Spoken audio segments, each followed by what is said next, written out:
안녕하세요. 네, 쉽게 설명하는 간호사, 난임 전문 간호사 라미라미입니다. 네, 날씨가 많이 추워졌는데 잘 지내셨나요? 저는 인천 송도까지 가서 대한승시의학회가 있어서 거기 가서 좋은 강좌를 많이 듣고 왔습니다. 그래서 거기에서 들은 내용들을 정보 공유하려고 영상 준비했고요. 난임 정보 공유하려고 하는데 난임 치료의 최신 경향, 최신 미래에 어떻게 흘러가고 있는지 그것을 알고 싶으면 들어오세요. 네, 들어오시면 좋을 것 같습니다. 그러면 바로 시작하도록 하겠습니다. 네, 이거는 뭐냐면요. 예, 페퍼 로봇 사진인데요. 이 기사는 BBC 뉴스 기사인데 이거는 2016년도 기사예요. 예, 이 기사인데 이게 병원에서 일하는 로봇이거든요. 병원에서 일하는 로봇.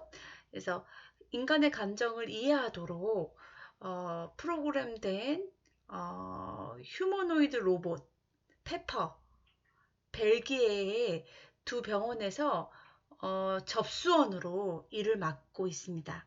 예, 이제 딱 가면은 안내 데스크에서 접수를 하잖아요. 근데 이 페퍼가 어, 접수를 하는 거예요. 그래서 이렇게 하고 있고, 어, 이 병원은 벨기에에 있는 병원이거든요. 이 병원은 향후 10년 동안 더 많은 로봇을 배치할 계획이다. 이런 뉴스가 2016년도에 있었습니다. 네.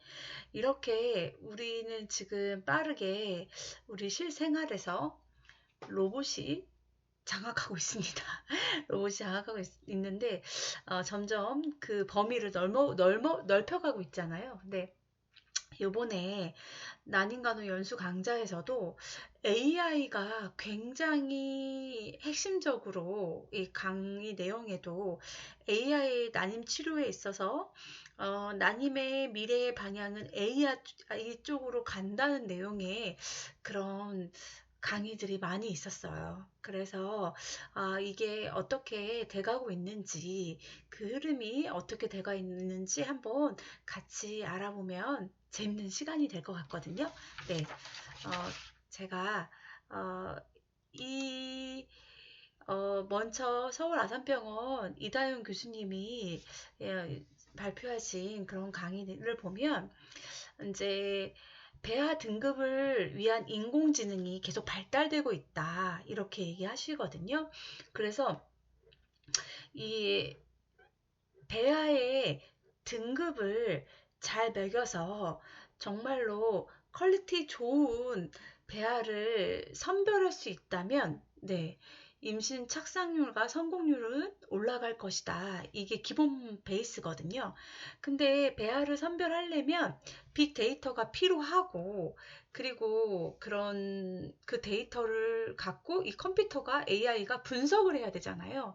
그래서 분석을 하기 위한 기초 컴퓨터는 지금 그 자료의 컴퓨터는 타임레스 시스템을 얘기하고 있거든요.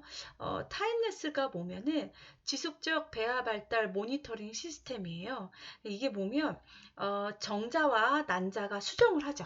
예, 수정을 하면 수정하면은 이제 배아가 이렇게 생깁니다. 그럼 이거 배아가 하루 배양, 이틀, 3일, 4일, 5일 매일매일 배양계에다가 배양기 그 인큐베이터 있거든요. 체내 환경과 똑같은 우리 자궁 속의 역할을 하는 거랑 똑같은 그런 배양기가 있어요. 그래서 거기에서 배아가 계속 세포 분열을 하면서 배양을 잘 자라게 되거든요. 근데 이거를 지금까지는 사람의 눈으로 현미경으로 직접 들여다보면서 그 배아 발달을, 어, 등급을 매기고 배아를 봤다면 이 타임레스라는 시스템은요, 이 컴퓨터가 수정해서 5일 배아까지 이식하기 전까지 연속으로 계속 쉴 수 없이 그 카메라로 타임레스 그 현미경으로 기록하고 배아 발덕을 연속적으로 측정하는 시스템이에요. 배양 시스템이거든요. 이 시스템은 많은 병원이 지금 하고 있고, 그리고 심평원 나라에서도 의료보험 본인 부담 80%이긴 한데 의료보험 혜택도 주고 있고 지금 실제 하고 있습니다. 예, 잘 모르시죠? 예, 잘 모르시는데 실제 병원에서 많이 하고 있어요. 이 타임레스는. 그래서 하고 있는데 미래에는 이 타임레스로 이렇게 배아를 발달을 지속적으로 관찰을 하다 보면 지속적 배아를 모니터링해서 하다 보면은 그 데이터는 계속 쌓이겠죠. 계속 쌓이게 되면 이제 배아를 등급을 매기는데도 굉장히 좋은 자료가 되고 나중에는 AI가 알아서 배아를 선별해서 이식할 배아를 셀렉하는 단계까지 올 것이다. 이 미래에는 그렇게 난임 치료가 그런 식으로 미래가 될 것이다. 이런 내용이었거든요.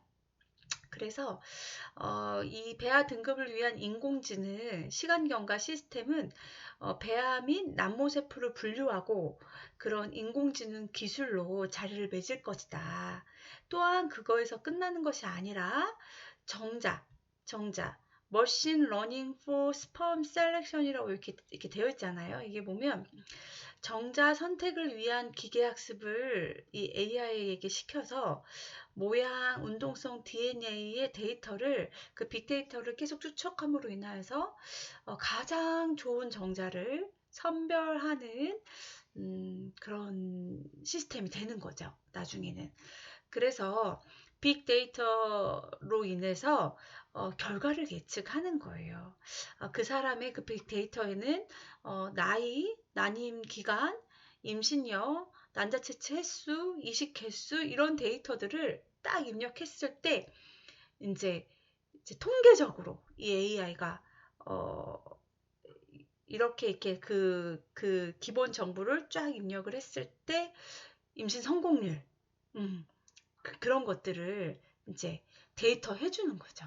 예, 그래서 내가 몇 번 만에 임신 성공해야 할지 말지 굉장히 궁금하잖아요. 예, 결과를 알 수 없는 이런 언제가 될지 모르는 것을 그냥 끊임없이 시도를 함으로 인하여서 착상이 될지 안 될지를 아는 그게 우리가 굉장히 불안하잖아요. 불안감이 있잖아요. 그래서 그런 불안감을 낮추고 임신 성공률도 높아지겠죠. 데이터가 쌓이면 쌓일수록. 그래서 미래에는 이렇게 AI 시스템이 이 빅데이터가 배아를 선별하고 그리고 이 사람의 임신 가능성, 임신 성공 확률을 알려줄 것이다. 미래에는 이런 강의 내용이었거든요. 그래서 처음 굉장히 신선하기도 하고 미래에는 이렇게 가겠구나 라는 생각이 들어서 되게 굉장히 제가 집중해서 들었습니다. 그리고 두 번째 강의는 뭐였으면 난임 부부를 위한 심리 지원 국립중앙의료원 중앙난임 우울증 센터에서 오셔서 강의를 해주셨거든요. 이혜린 선생님께서 오셔서. 근데 저는 이 국립중앙의료원에서 중앙난임 우울증 센터에서 하는 그 우울증 이런 케어가 다 무료예요. 그래서 저는 적극적으로 나라에서 지원해주는 이런 무료 사업, 이런 정보를 잘 알고 이것을 잘 이용하면 임신 성공하는데 너무 도움이 되지 않겠다는 생각을 과거에도 굉장히 많이 하던 사람이 1인이거든요. 그래서 이 국립중앙의료원에서 하는 이 난임 우울증 센터 상담센터에서 하는 교육들이 있었거든요. 교육을 3년, 4년, 올해도 올해는 온라인으로 강의를 들을 수 있거든요. 올해도 계속 저는 듣고 있어요. 그게 굉장히 필요하다고 저는 병원에서 근무하면서 인상적으로 느낍니다. 왜 그러면 예전에는 이런 심리적, 정서적 이런 불안감, 힘듦 이거를 표현하지 않았어요. 표현하지 않고 그냥 내 몸이 힘드니까 이런 거야 하고 그냥 무조건 했거든요. 근데 이게 계속 사람들의 경험담이 유튜브를 통해서 SNS를 통해서 계속 노출이 되잖아요. 저 시험관하게 하면은 이렇게 너무 힘들어요. 정서적으로 너무 힘들고 멘탈이 더 나가는 것 같아요. 힘들다는 얘기 경험이 계속 나오고 있어요. 이렇게 계속 나온다는 거는 뭐죠?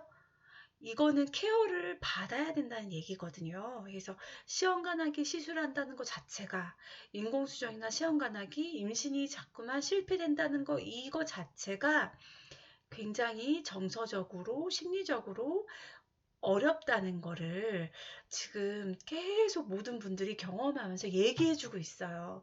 그렇기 때문에 이런 현실에서 우리가 살고 있기 때문에 그리고 계속 연구가 이루어지고 있어요.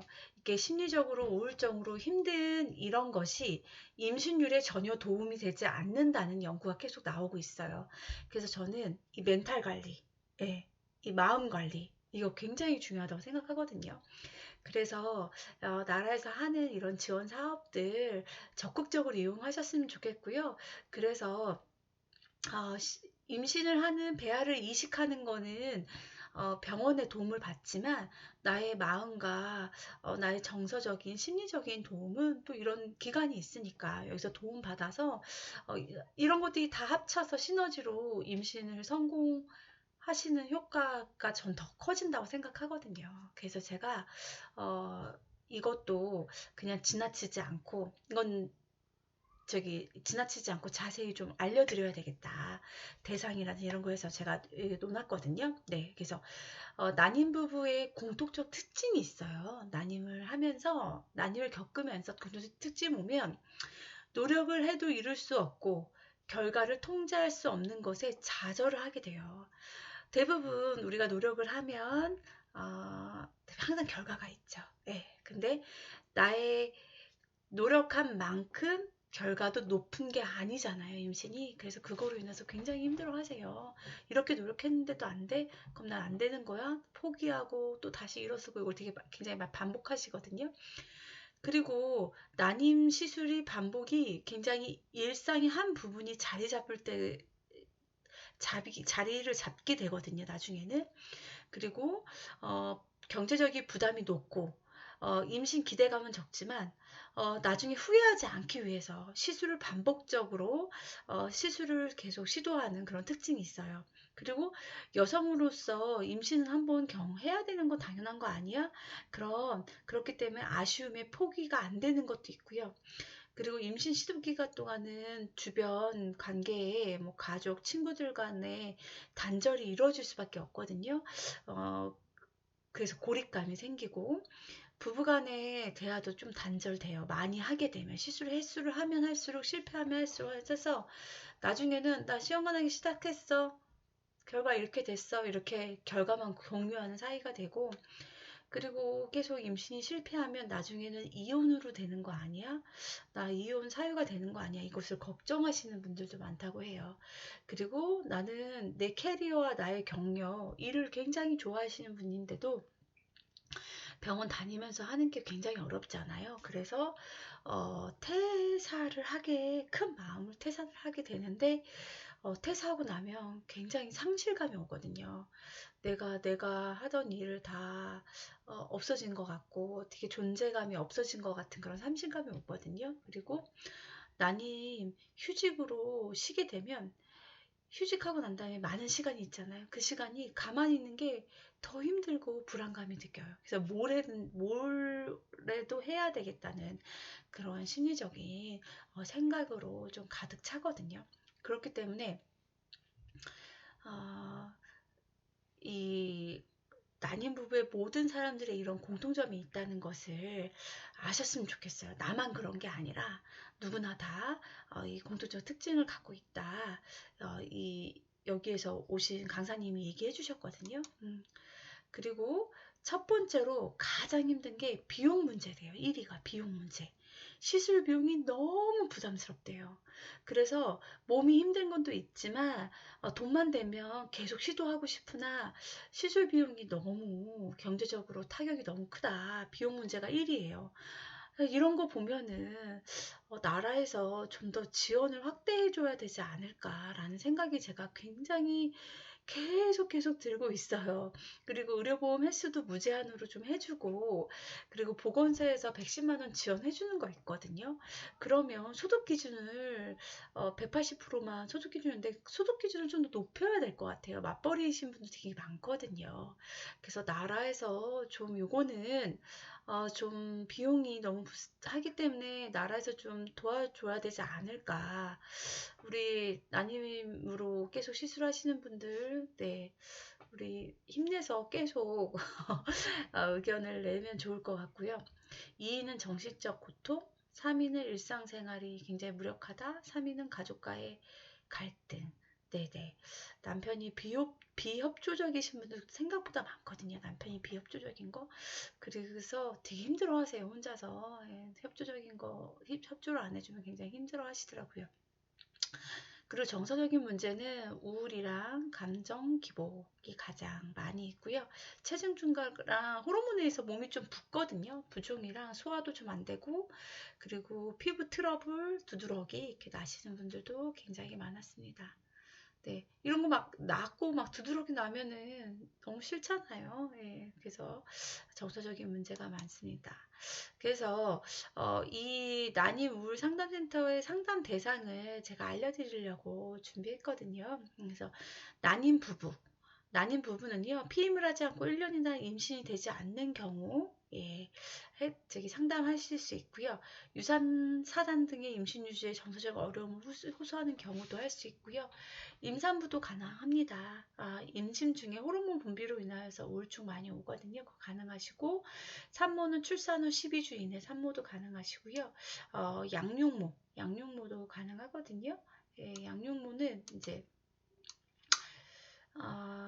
출산하고 나고 3년 이내에 아기를 케어해 주시는 분 있잖아요. 그런 것도 가능하고, 미혼모의 경우는 출산 후 7년 이내만 상담받을 수 있다고 합니다. 그래서 이렇게 상담센터를 하는 사업의 목적은요, 궁극적으로 우리의 목표는 정서적, 심리적 문제를 완화하여 삶의 질을 향상시키기 위함이다. 예.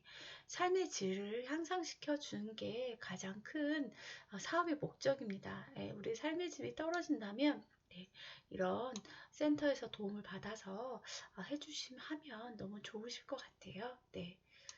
그리고 이런 강의 내용이었고요. 네. 그리고 여기서 이 강의 하신 분이 매일 숨쉬듯 편히 나를 돌보기라는 이런 사이클을 이제 소개시켜 주었는데 제가 봤는데 너무 좋아가지고 소개시켜 드리려고 저도 여기에다 제가 정리했거든요. 먼저 호흡하기. 예. 저기 고요하게 나를 집중하는 시간이고 호흡법 아시죠? 들이마시고 내쉬고 들이마시고 내쉬고 이렇게 하면서 이완하는 거거든요. 지금 걱정 근심 다 내려놓고 지금 뛰고 있는 내 심장과 호흡을 느껴보는 거. 나의 심장박동과 호흡에 집중하는 시간이에요. 매일 아침에 일어나서 호흡하시면 너무 좋을 것 같고요. 그리고 운동하기. 운동 꼭 하세요. 네. 운동하시면 심혈관에 변화 생기고요. 호르몬 수치가 굉장히 안 좋은 호르몬에서 스트레스 호르몬에서 좋은 호르몬 나오거든요. 그래서 세로토닌이랑 도파민 생성 굉장히 높여줍니다. 그래서 운동 꼭 하시고요. 식사 천천히 꼭꼭 씹어서 좋은 것들 야채 과일 꼭 드시고요. 그리고 감사일기. 예, 고백했던 감사일 나에게 맨날 이렇게 감사해서 나에게 응원을 해주는 사람들 주변 있잖아요. 예, 그거에 대해서 이제 응원을 하는 거에 대해서 감사해주고 그리고 식물 돌보기인데요. 식물을 돌보는 사람은 행복한 감정을 더 자주 느끼고 창의적인 생각하고 기분 좋은 시간을 더 많이 가진다고 하더라고요. 그래서 그 연녹새로부터 오는 뭐 생명력도 건네받는 식물 돌보기 하라고 하는데 요즘 반려식물 해가지고 많이 키우잖아요. 그래서 녹색깔 새 생명을 피우는 식물도 키우시면 좋으실 것 같습니다. 다음 강의는요. 네.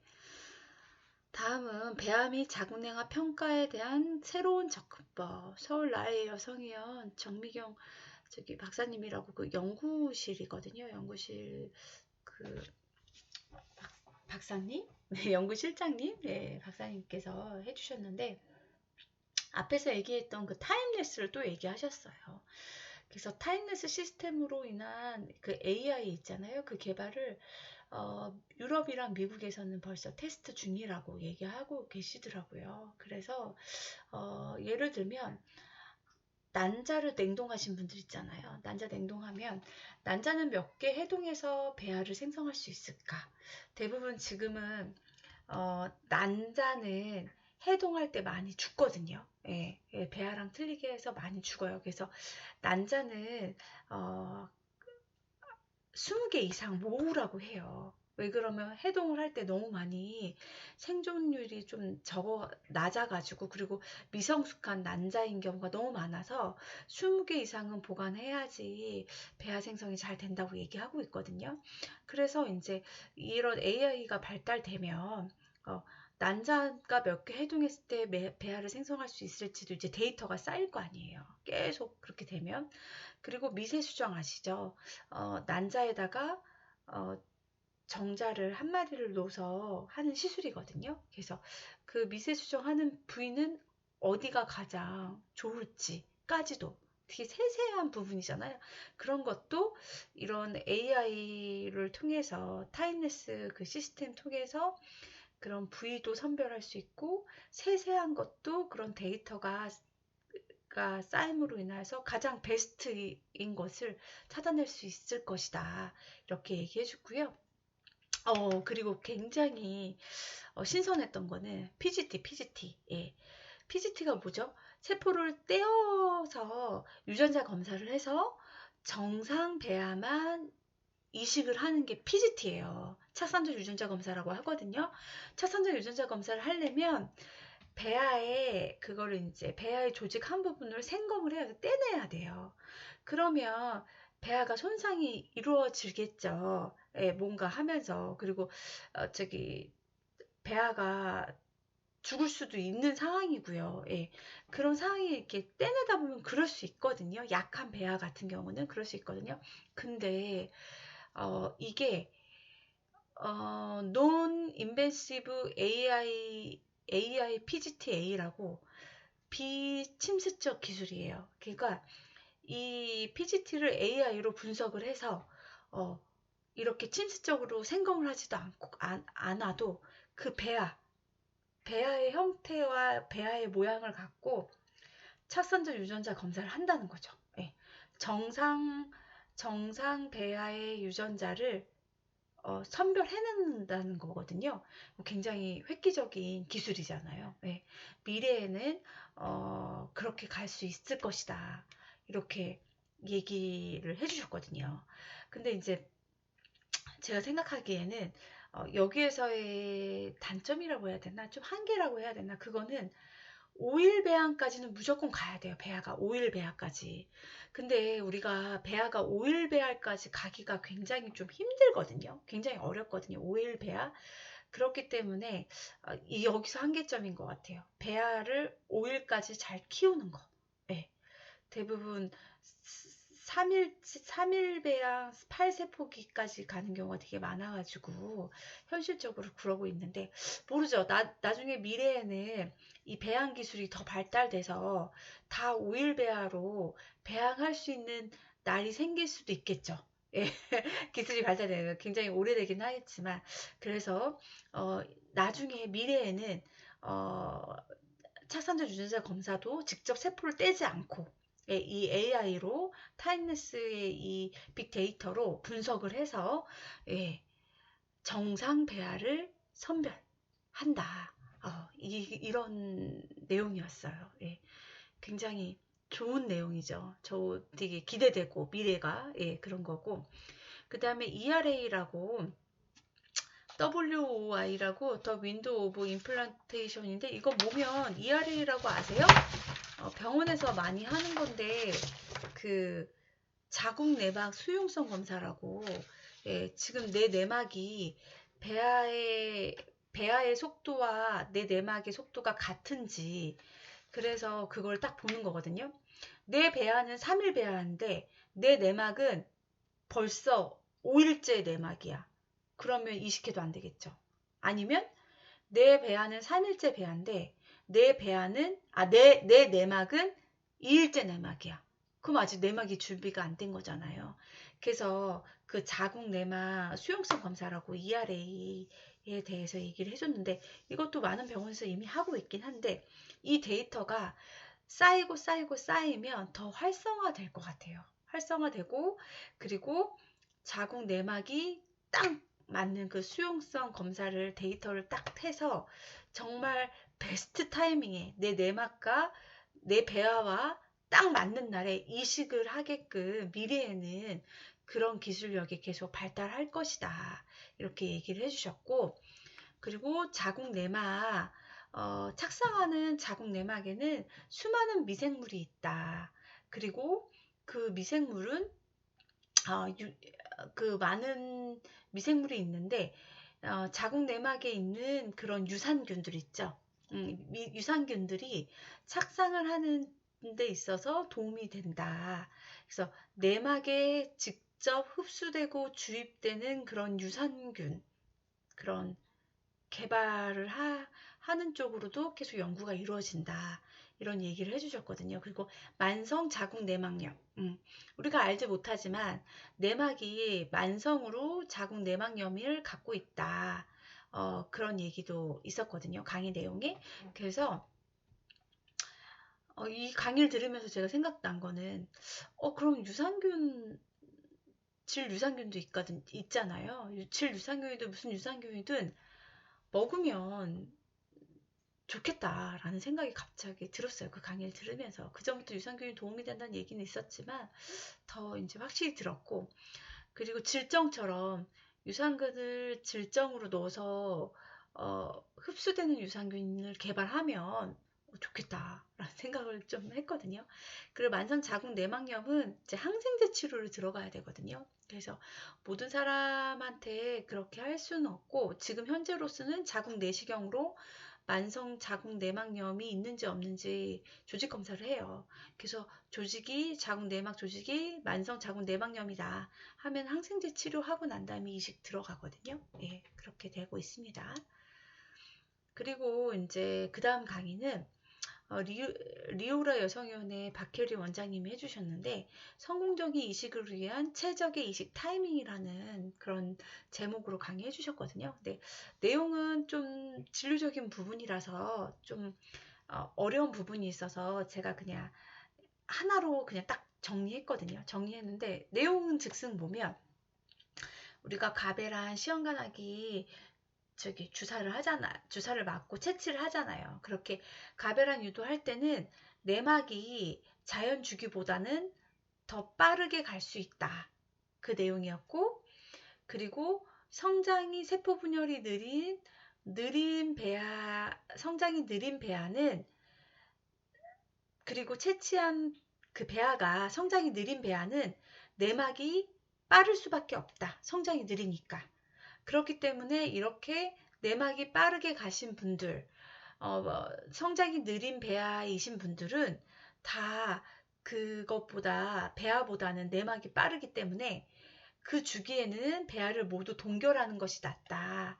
그리고 한 달 쉬고 다음 주기에 냉동배아 이식을 해서 내막을 냉동된 배아에 맞춰서 다시 준비해서 이식을 했을 때 착상률이 올라간다. 이런 내용이었어요. 네. 결론은 그거거든요. 그래서 혹시 지금 다니고 있는 병원에서 내막이 너무 빠르다. 프로게스테론 수치 보고 너무 내막이 빠르다 해가지고 이번 주기는 배아를 모두 동결합시다. 동결해놓고 다음 주기에 냉동배아 이식을 합시다. 이런 설명을 들으신 분이 있을 거예요. 분명히 있으실 건데요. 제가 다니는 근무하는 병원의 원장님도 그렇고, 원장님도 꼭 내막이 빠른지 안 빠른지 피검사로 호르몬 수치를 꼭 확인하거든요. 그래서 채취하기 전에 피검사로 그 수치를 봐서 그 수치상으로 채취하는 당일날 그 수치를 다 보거든요. 그래서 그 수치 결과를 봐서 내막이 너무 빠르다, 프로게스테론 수치가 너무 높다 이렇게 하시면 요번 주기는 그냥 모두 다 냉동합시다. 다음 주기 이식합시다. 이렇게 얘기하시거든요. 예. 그렇기 때문에 어, 제가 근무하는 원장님도 제가 앞에서 얘기했던 내용들을 다 하시고 계시거든요. 예, 하시고 계시는데, 그래서 그런 내용들, 그래서 이거를 말씀드린 거는, 어, 나는 요번 주기에 이식을 하기로 했는데, 배아 모두 동결하자고 하면 실망스럽잖아요. 내 계획이 흐트러지잖아요. 그래서 왜 다 동결한다는 거야? 뭐 내막이 왜 빠르다는 거야? 요번에 이식하고 싶은데 저 그냥 될 수 있으면 이식해 주세요. 이렇게 하시는 분들도 계시거든요. 네, 그런 분들에게 이해를 돕기 위해서 제가 더 좀 이 슬라이드 이 장면을 좀 준비했거든요. 예, 그래서 내막이 좀 빠르면 모두 배아를 동결해놨고 한 달 쉬고 그 다음 주에 냉동 배아 이식을 했을 때 성공률이 올라간다 이런 내용이었어요. 네. 그리고 이제 난소 저반응군 난소 자극하는 방법에 대해서 분당 서울대병원 저기 산부인과 홍현희 교수님이 강의해 주셨거든요. 근데 난소 저반응 기능을 그 푸어 오바리언 레스폰더라고 이렇게 POR이라고 저희가 얘기를 하거든요. 병원에서는 POR이라고. 근데 이렇게 난소 저반응군을 진단하는 기준이 있어요. 그렇기 때문에 이거 내가 난소 기능 나도 난소 저반응인가 난저인가 궁금하시잖아요. 근데 이제 병원에서도 그냥 바로 진단하지 않고요. 유럽 생식의학회에서 해준 기준이거든요. 첫째, 나이가 40세 이상인 경우. 둘째, 이전 주기 난자 채취 시 난자가 3개 이하로 나온 경우. 그리고 셋째, 초기 단계의 난포 개수가 5개에서 7개 미만이거나 AMH 수치가 0.5에서 1.1 미만인 경우. 그래서 이 세 가지 기준에서 두 가지 이상 해당될 경우에는 난소 저반응군으로 진단한다. 이게 기준이에요. 그래서 일단은 제 나이가 깡패예요. 나이가 깡패. 예.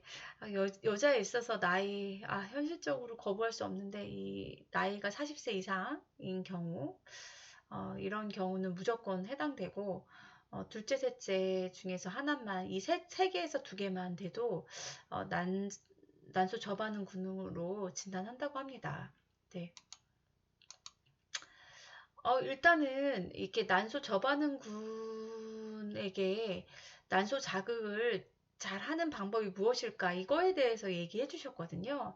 근데 대부분 진료적인 내용이었어요. 그래서 그런 건 다 빼고 제가 좀 획기적인 거 하나는 한 주기에 2번을 채취할 수 있습니다. 예. 요것도 저희 병원 원장님이 요거를 자주 하시는데, 이게 보면 난자를 채취를 했죠. 난자를 채취했어요. 난자 채취해서 2개 나왔다고 칠게요. 2개 나왔어요. 2개 하고 난 다음에 한 난자 채취하시고 2, 3일 정도 좀 쉬었다가 2, 3일 정도 쉬었다가 바로 다시 또 과배란 약을 줘서 다시 난자를 키워요. 예. 2, 3일 후에 바로 과배란 주사를 맞아가지고, 그리고 난포가 자라는 게 보이면 그때 또 다시 채취를 해서 2번 채취를 합니다. 그래서 2번 채취를 했을 때 가장 큰 장점은 이게 난소 기능이 저하되신 분은 한 주기가 한 달이 너무 아깝거든요. 네. 한 달이 시간이 너무 아깝기 때문에 그 한 주기에 2번을 채취함으로 인해서 난자 해수율을 늘리는 거예요. 난자 채취 해수율을. 난자 획등하는 난자 채취 해수율을 늘리는 방법이거든요.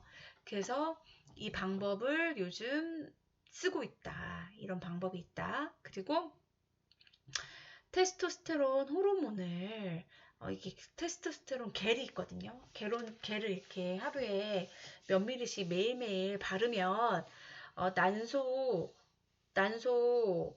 난소 반응이 좋고 난자도 많이 나오고 더 늘어나서 난소 기능 저하되신 분들한테 좋다는 논문이 있었어요. 네. 그래서 베네핏이 있다고 테스토스테론 겔 바르면 좋다고 이런 얘기가 한동안 얘기 있었어요. 과거 2019년인가 한 장 있었는데 최근 논문에는 또 다르게 나온 거예요. 그렇지 않다. 아무런 효과 없다. 아무런 변화 없다. 또 다른 논문에서 또 그렇게 나온 거죠. 그렇기 때문에 이거는 보류 상태예요, 보류. 예, 테스토스테론 이 겔이 과연 6주 사용한 군에게 정말로 어떤 논문에는 효과가 있다는 발표를 했고 어떤 논문에는 효과가 전혀 발현되지 않았다. 이렇게 되어 있어서 이거는 한번 그냥 생각해 보셔야 될 부분인 것 같고요. DHA라는 먹는 약이에요. 먹는 약. 먹는 보조제, 영양제 많이 드시는데 이거는 12주를 복용했을 때 처음에도 이것도 베네핏이 있었어요. 되게 좋다. 이거 DHA 먹으면 난소 기능도 좋고 많이 좋아. 그런 논문이 있었는데 또 최근 논문에는 또 다른 논문이 또 나왔거든요. 또 별 차이 없다 이런 얘기가 또 나왔어요. 네, 여러분 또 나왔습니다. 그리고 그로스 호르몬도 맨 처음 논문에서는 정말로 너무 좋다. 난자 퀄리티도 좋고 난자 개수도 많이 나온다. 이런 논문이 나와서 한동안 그로스 호르몬 성장 호르몬 있잖아. 성장 호르몬 한동안 진짜 많이 썼거든요. 과배란 하면서 성장 호르몬 주사도 맞고 했거든요. 근데 또 최근 보고에는 또 별 차이가 없는 거예요. 예. 별로 효과 없다. 이런 또 결과가 나온 거예요.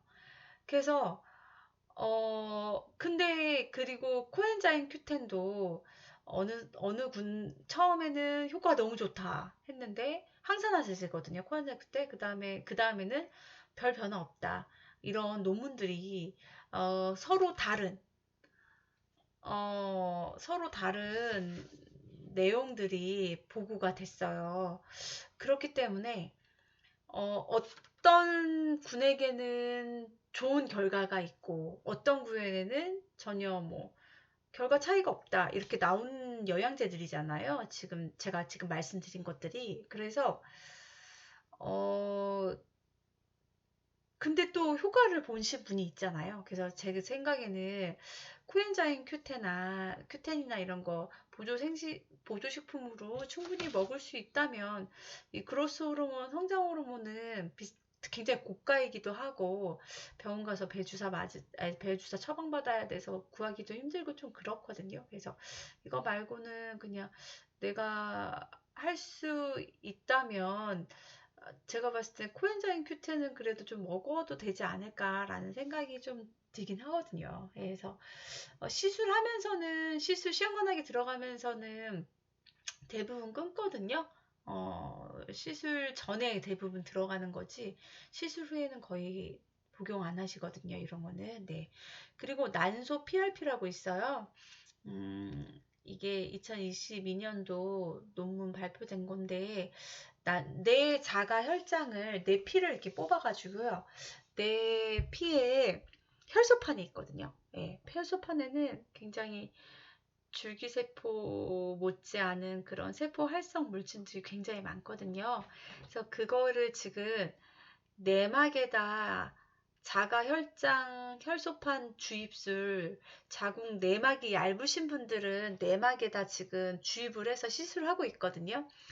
근데 난소 기능 저하되신 분들은 난소에다가 이 PRP 시술을 하는 건데 이걸 하는 병원이 많지는 않아요. 많지는 않은데 이게 효과가 있는 쪽으로 지금 또 막 보고되고 있는 것 같아요. 그래서 이런 내용이 있다.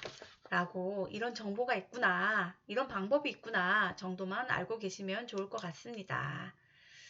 네. 이것으로 좀 강의한 내용들을 전해드렸는데요. 좀 길었죠. 예, 길었는데 제가 생각하기에는 도움이 될 만한 거 정리해서 알려드렸거든요. 그래서 도움이 되셨으면 좋겠고요.